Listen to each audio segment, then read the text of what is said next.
Hey guys, this is McCarver, IFBB Pro and Team BSN athlete.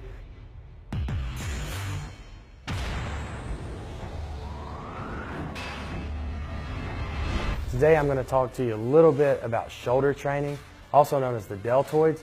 It's all coming up next on Insider Training.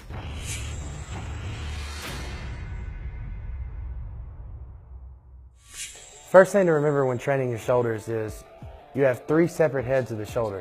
You have the front, the side, and the rear.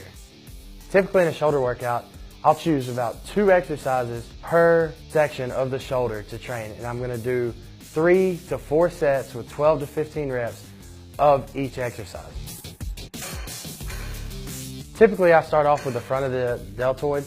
My favorite exercise to start with is a seated Smith machine military press. You can do this in front of or behind the head. Today we're doing it in front of your face to your chest. And I really like this exercise. It's a great mass building exercise. It adds a lot of thickness to the shoulders. From there we're going to go on to a front lateral raise with a barbell, and we're going to do it face down on an incline bench. It's a little bit of a different twist. It's going to give your shoulder just a little bit of a different angle to pull the weight up. I find this is a great exercise for adding that cap on the front of your deltoid.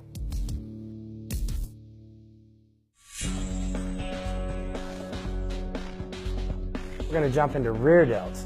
Now in rear delts, I typically like to start on a reverse pec deck machine. It's just like a rear delt fly, but it's on a machine. I actually find that this targets the head of the deltoid better due to the fact that you're restricted in the range of motion, so you can actually concentrate more on the deltoid.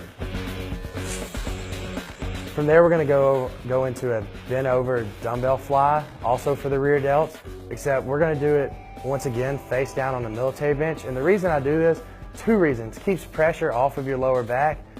Typically I train shoulders after back, maybe even on the same day, so my back might be a little fried. Also, it keeps your body from swinging and keeps you from cheating with the weight.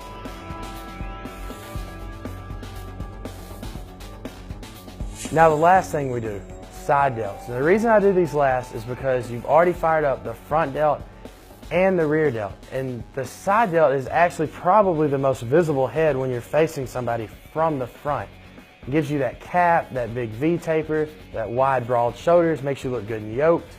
So that's something that I save for last because you can get the most benefit out of working them without using a tremendous amount of weight, which is good for your shoulders. Your shoulders have a lot of small muscles inside of them that aren't typically meant to handle large amounts of weight swinging on them.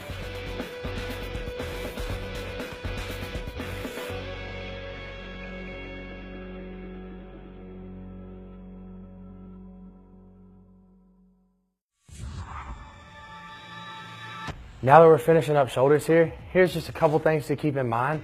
When training shoulders, it's not so much about the weight you lift, it's more about the blood pump and the volume you can get into the muscles, and that actually helps stretch that fascia and create a more round and developed looking shoulder. And what I use to get as much blood in that muscle as I can is the new NO Explode. It really helps you get an insane pump and keeps you fueled through the entire workout. Alright guys, that's all for today. I'll see you next time on Insider Training.